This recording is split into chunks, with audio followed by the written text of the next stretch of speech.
Hello again, I'm James Taylor, the author of Jazz and Improvised Piano, and I'd like to show you what my students have been doing this week. We looked at the blues sequence that we used in Raunchy Blues, which is in 3 lines. The first line is C, F, C, C, the second line is F, F, C, C, and the third line is G, F, C, C. And what we did was to take this basic sequence using this left-hand figure in C.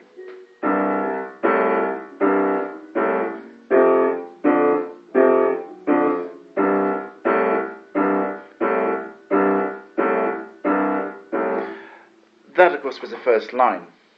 Now then, the right hand was using triads in triplet sort of figures. So this sort of thing, we can use a C major triad. Over the C chord, then over the F chord, we might use an F triad.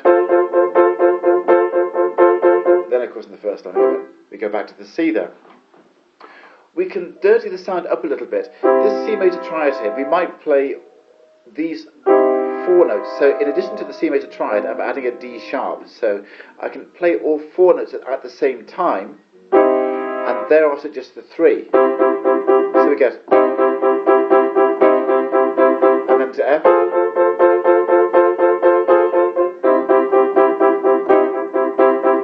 and so on. We can do that sort of technique. Now then, interesting enough, over the right, okay, so but when you go around the sequence, we can use the major triads. So in C, F, and G, I'm using C major triad, F major triad, and G major triad in the right hand. Over the F chord, I can also use a C minor triad. And the reason why this works is because relative to the F, the left hand's playing down here, the right hand having played the C minor triad here. It works because C is the 5th degree of F, and relative to this F, we're going down 2 steps to find the 7th, and up 2 steps to find the 9th. So from the F here, it's an F chord. From the F chord, we can come down 2 steps, 1, 2, to find the 7th, and from the F, we can go up 2 steps, 1, 2, to find the 9th. So in terms of the F chord, this now is 5, 7, and 9. So that's why the C minor triad works over the F chord. And then, of course, when we go back to the C, we go back to the C major triad. Now, in addition to this, we can introduce other devices. When I did the Raunchy Blues video, I introduced various blues riffs. Now then, the C blues scale, as you'll know from the blues videos, is this. Now what we can do for the first line, keeping a very strict time, instead of playing the C, F, C, C, we can play G, a C at the bottom and a G on top. So we're going to do, rather than C, F, C, C, we're going to do 4 bars of C.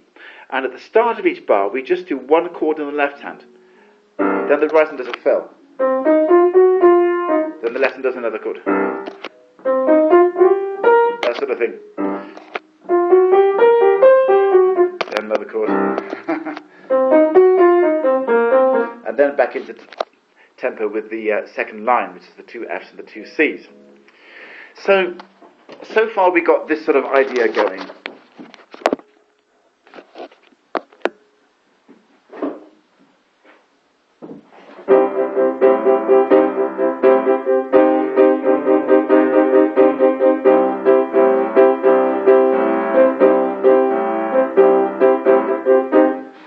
Around the whole sequence, and also we've now got this new idea. So we're just replacing the first line with 4 C chords and doing this.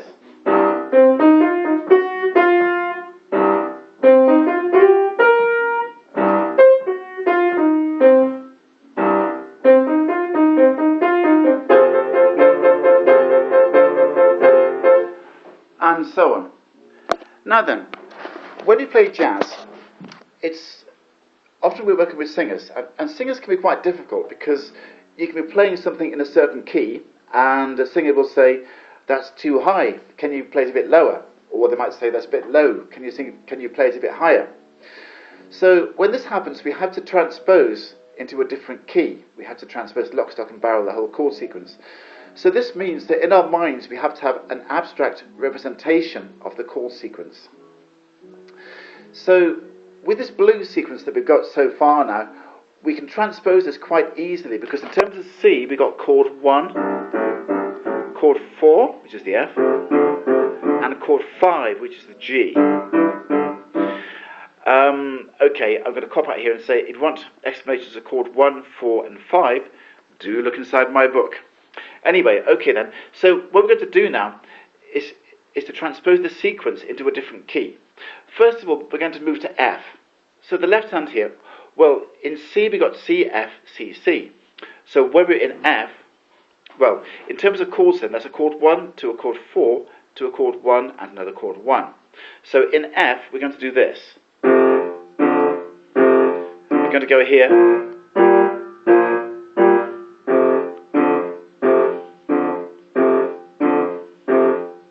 And so on. And again, over the top, over the chord 1, the F chord, I can use an F major triad. Over the chord 4, the B flat, I can use a B flat major triad. Alternatively, I can go to the F minor triad over the B flat.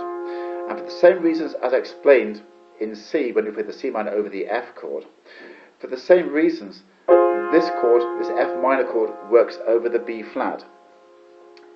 In short, in terms of B flat, this is note 5, and we've got 7 and 9 on top, which are 2 steps below and above the B flat.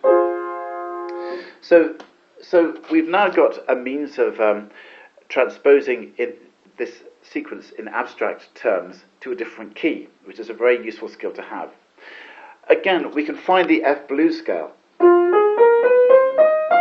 and if we've got this sort of thing in the left hand, we can go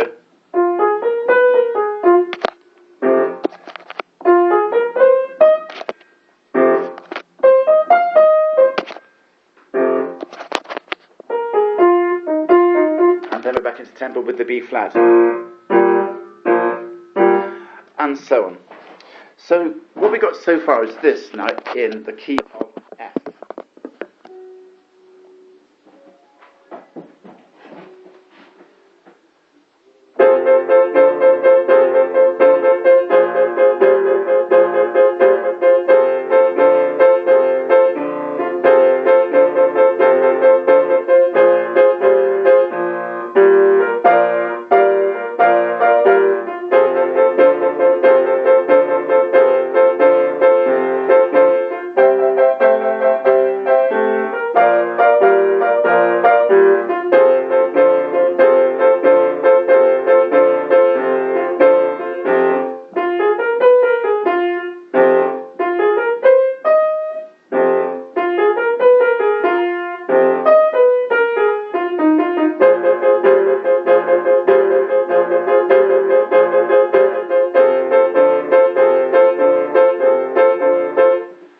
And so on.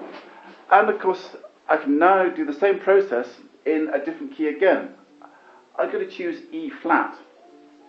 Now, when we do our breaks, it's quite useful because E flat blues scale consists of all the black notes, plus an A natural. So when we do the breaks,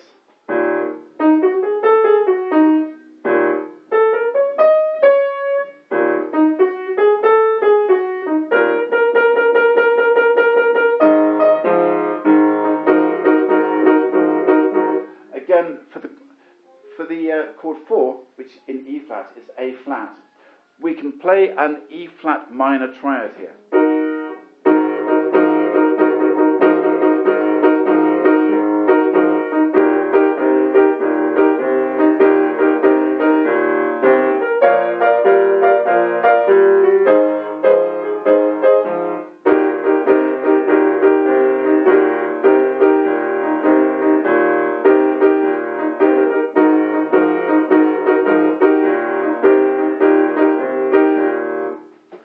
And so on.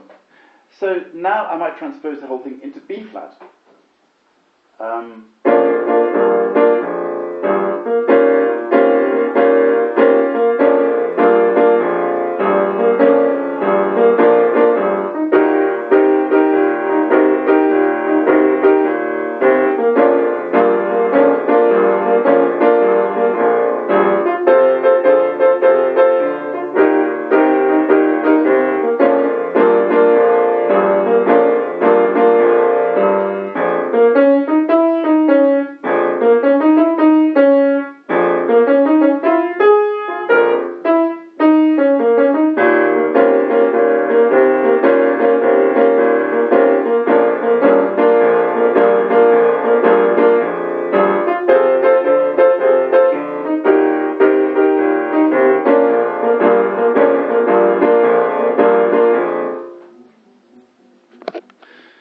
So here I've simplified the actual chords that we're finding, and I've introduced the idea of breaks.